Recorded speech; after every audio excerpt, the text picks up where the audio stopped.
Opa, tudo bem? Eu sou o Luiz Camargo e seja muito bem-vindo. A prisão antecipada de Bolsonaro não caiu do céu. Ela veio na exata hora em que o fio desencapado da corrupção voltou a faiscar. Mal o escândalo do INSS encostou no PT, surgiram as fraudes bilionárias do Banco Master, puxando para o olho do furacão Michel Temer, Alexandre de Moraes com sua esposa e outros personagens habituais do submundo de Brasília. E agora uma pergunta inevitável paira no ar. Haverá reação da Casa Branca?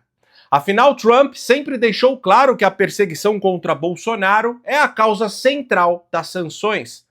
A reação de Martin DeLuca, advogado de Trump, e a de Christopher Landau, número 2 do Departamento de Estado depois de Marco Rubio, revelam uma tensão real.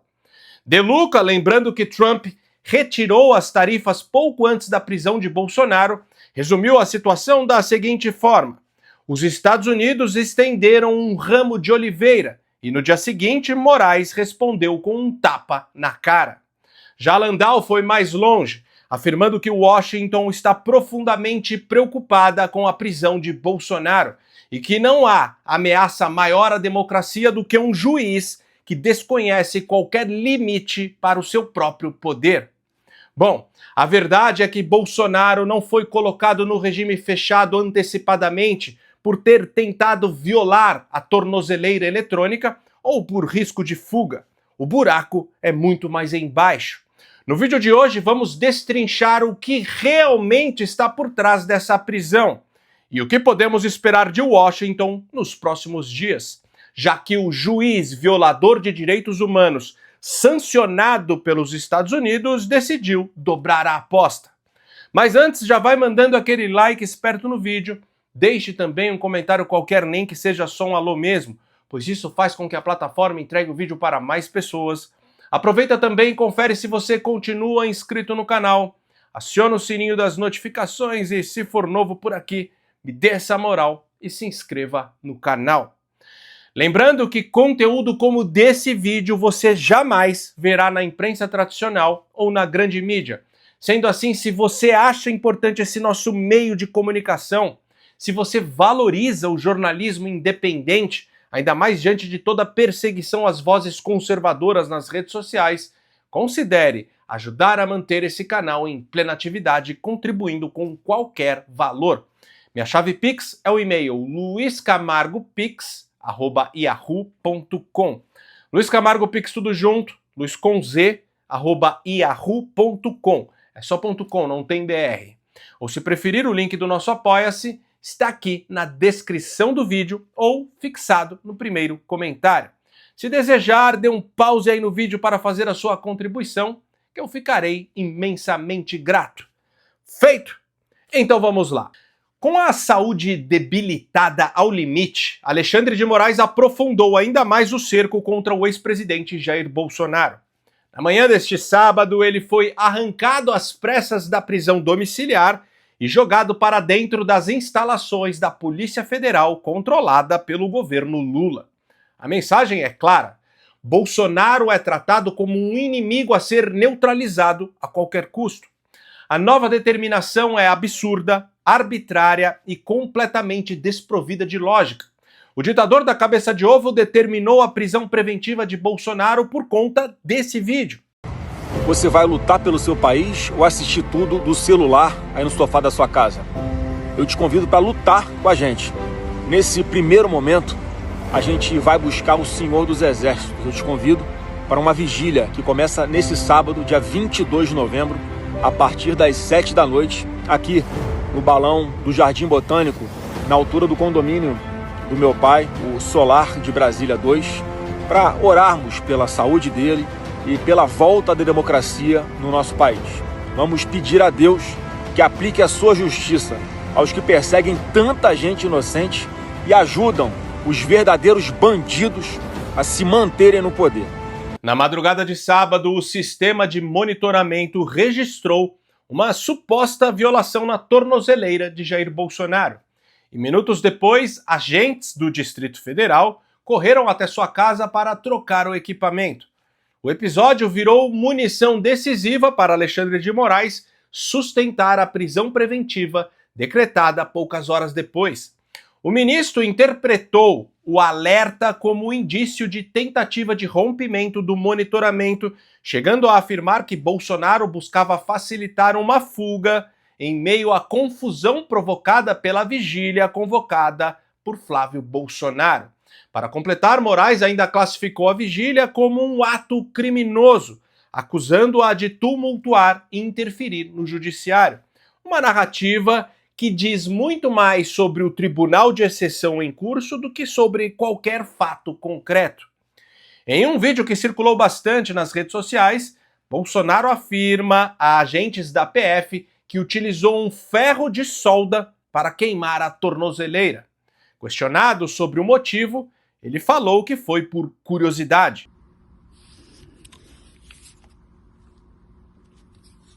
Você usou alguma coisa para queimar isso aqui? Eu tinha ferro quente aí. Ferro quente? Curiosidade. Que ferro foi? Ferro de passar? Não, ferro de solda. Ferro de solda, aquele que tem uma ponta? Sim.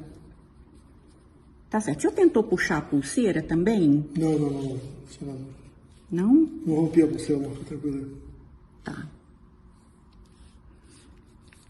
Pulseira aparentemente intacta, mas o case violado. Que horas que o senhor começou a fazer isso, seu Jair? Já final da tarde. Final da tarde? Tá certo. Essa tampa chegou a soltar ou não? Não soltou, não. Tô limpando aqui, né? Boa noite, não. Aí eu te pergunto, essa atitude é de uma pessoa que está psicologicamente normal? Imagine você, com a saúde completamente debilitada, sem dormir por conta de crises de soluço, condenado por um tribunal de exceção e preso injustamente há mais de 100 dias por um crime que não aconteceu. Não teria como Bolsonaro fugir, pois sua casa estava sendo monitorada pela PF 24 horas. A embaixada dos Estados Unidos fica a mais de 13 quilômetros do local. Se a vigília de oração acontecesse, com certeza o policiamento estaria ainda mais reforçado. Ou seja, nada disso aponta para intento de fuga. Tudo aponta para desespero. O que vemos ali é um homem sob tortura psicológica, quebrado pelo peso de uma perseguição implacável. É nítido que Bolsonaro teve um ataque de pânico, um surto psicológico, e assim, em ato de desespero absoluto, enfiou um ferro de solda naquilo que simboliza toda a humilhação e abuso que vem sofrendo. No vídeo, a voz trêmula, a fala desconexa, não é teatro, é um alerta de que estão levando um homem ao limite. Qualquer aluno de direito de primeiro ano sabe que tentar romper a tornozeleira não autoriza automaticamente prisão preventiva. A lei exige ouvir a defesa e provar risco real de fuga. Nada disso foi feito. A decisão se apoia apenas em suposições sobre embaixadas e terceiros. Juiz não pode agir por imaginação, precisa de fatos. E neste caso, eles simplesmente não existem. Olha, essa questão de tornozeleira é uma narrativa que tenta justificar o injustificável. Tenta justificar o injustificável. O presidente Bolsonaro não teria de forma alguma como subtrair-se, como evadir-se da sua casa. Ele tem uma viatura armada com agentes federais 24 horas por dia, 7 dias da semana na porta da casa dele. Mas por que então que não ele haveria. Isso é querer justificar o injustificável. Qual era a intenção da Por que ele tenta tirar a tornozeleira? A tornozeleira eletrônica tornou-se, neste caso, o símbolo da pena infamante, a versão moderna da pena infamante. Sua finalidade foi apenas causar humilhação ao ex-presidente. Não havia qualquer necessidade. Não desconheço qualquer indivíduo no Brasil com tornozeleira eletrônica que tenha uma escolta permanente da Polícia Federal na porta da sua casa. Não haveria como ele fugir. A finalidade, vou repetir, é querer justificar o injustificável. Essa tornozeleira não haveria motivo algum para que ele a tivesse. Humilhação. Essa é a palavra que sintetiza tudo. Sob o comando de Moraes, o TSE esmagou o PL com uma multa de 22 milhões.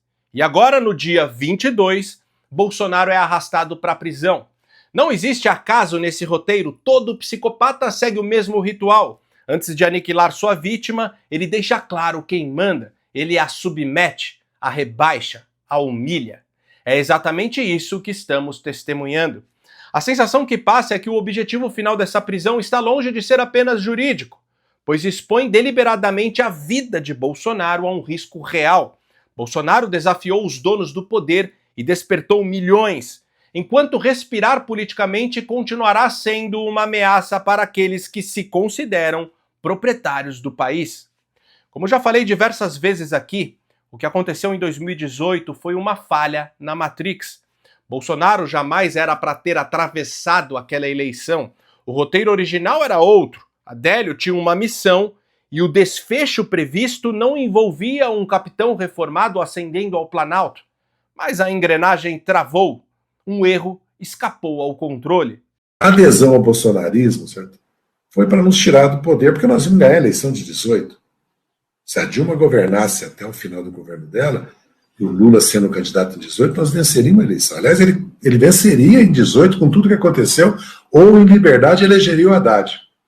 Pode. Quer dizer, não há como fazer contra. Né? Na história você não pode. Mas a possibilidade era grande. Podia acontecer qualquer fato, como acontece às vezes, né, que impedisse isso, né? Ou erros nossos, como foi a facada Bolsonaro, né? Ou erros nossos, como foi a facada Bolsonaro. Ou erros nossos, como foi a facada Bolsonaro. O que temos que entender é que o establishment, no fundo, já largou Lula à própria sorte. Eles sabem que o pinguço conduz o país rumo à bancarrota. E isso não é acidente, é projeto. O plano revolucionário de Lula sempre foi transformar o Brasil numa favela de dimensões continentais, governável pela miséria e pela dependência das esmolas estatais. Esse ambiente é perfeito para ele, mas desastroso para o sistema, que vive de uma coisa que a Venezuela já não tem: dinheiro, e muito dinheiro. Para o sistema, um país colapsado é um ativo inútil. E outra, atolado em suas disputas internas, Lula não moveu um dedo para blindar o STF das punições americanas. Agora o recado é cristalino: Bolsonaro só volta para a prisão domiciliar se entregar seu trunfo eleitoral a um personagem da chamada direita permitida. Alguém dócil, controlável, incapaz de cutucar o vespeiro que mantém Brasília de pé. E o sistema sabe que os Estados Unidos estão com os olhos cravados no Brasil, não apenas pelo ativismo judicial que já atingiu empresas e cidadãos americanos, mas também pela guerra aberta contra o narcotráfico latino-americano que contamina toda a estrutura de poder em Brasília. Bom, como a gente sabe, Trump sempre deixou claro que a perseguição a Bolsonaro, que ele chama de caça às bruxas, é a principal razão não só das sanções contra autoridades brasileiras, como também das tarifas. Neste sábado, ele foi pego de surpresa por um jornalista ao ser perguntado sobre a prisão de Bolsonaro. And we're going to be meeting, I believe, in the very near future. Sir, are you willing about the president being arrested today? What? Any comment about the former Brazilian president being arrested today? No, I don't know anything about it. Are you willing? Mr. President, are you willing? I didn't hear. Is that what happened? Yes, there's a citation. That's too bad. That's too bad. No, I just think it's too bad. É nítido que foi neste exato momento que Trump ficou sabendo da prisão. E naturalmente não poderia dizer nada além de lamentar. O homem mais influente e poderoso do mundo não dá declarações assim de improviso. Tudo tem que ser meticulosamente calculado. No entanto, como falei no início do vídeo, a reação de Martin DeLuca, advogado de Trump, e a reação de Christopher Landau, o número 2 no Departamento de Estado depois de Rubio, indicam que algo pode acontecer nos próximos dias. Abre aspas para Landau. Os Estados Unidos estão profundamente preocupados com seu mais recente ataque ao Estado de Direito e à estabilidade política no Brasil. A prisão provocativa e desnecessária do ex-presidente Bolsonaro, que já se encontrava em prisão domiciliar sob forte vigilância e com extrema restrição de comunicação. Não há nada mais perigoso para a democracia do que um juiz que não conhece limites para o seu poder. Fecha aspas. Depois, esse mesmo conteúdo foi postado pela Embaixada dos Estados Unidos no Brasil. Já Martin DeLuca, advogado de Trump, fez a seguinte publicação, abre aspas. Alexandre, ontem os Estados Unidos estenderam um ramo de oliveira. Hoje você deu um tapa na cara deles. Você já parou para pensar em quem realmente paga o preço pelo seu teatro? Fecha aspas. Depois, DeLuca postou um texto mais longo criticando duramente a decisão que levou Bolsonaro à prisão preventiva, afirmando que os fundamentos apresentados por Alexandre de Moraes seriam frágeis e baseados em suposições, especialmente a ideia de que a proximidade da casa de Bolsonaro com a Embaixada dos Estados Unidos configuraria risco de fuga. Ele também destacou o contraste entre a recente flexibilização de tarifas pelos Estados Unidos e a escalada judicial contra Bolsonaro no dia seguinte, interpretando o timing como um gesto de afronta a Washington. Para ele, a medida não reflete o Estado de Direito, mas uma ação política que demonstra desrespeito à administração Trump. Mas enfim, acredito que Moraes sonha com Bolsonaro morto, porque para ele, uma revolta popular com o país à beira de uma convulsão social é menos ameaçadora do que a certeza do próprio impeachment e da própria prisão. Porém, o sistema como um todo prefere Bolsonaro vivo, quieto e neutralizado. Vivo para não virar mártir, fora do poder para não atrapalhar o saque. É assim que eles mantêm o controle. E é esse o jogo que está sendo jogado agora. Resta saber se nos próximos dias teremos alguma novidade vinda da Casa Branca, ou se realmente estamos nessas sozinhos por nossa conta e risco. Se você gostou desse vídeo e acha esse tipo de conteúdo importante, ainda mais com toda a perseguição às vozes conservadoras nas redes sociais, considere de verdade ajudar a manter esse canal em plena atividade. Pode ser com qualquer valor. Minha chave Pix é o e-mail luiscamargopix@yahoo.com. Luiz Camargo Pix tudo junto, luis@yahoo.com. Não tem BR. Ou se preferir, o link do nosso Apoia-se está aqui na descrição do vídeo ou fixado no primeiro comentário. No mais, curte e compartilhe ao máximo esse vídeo, deixa aqui seu comentário para ajudar no engajamento e me siga em todas as redes sociais, @LuisCamargoVlog. Então até o próximo vídeo, valeu!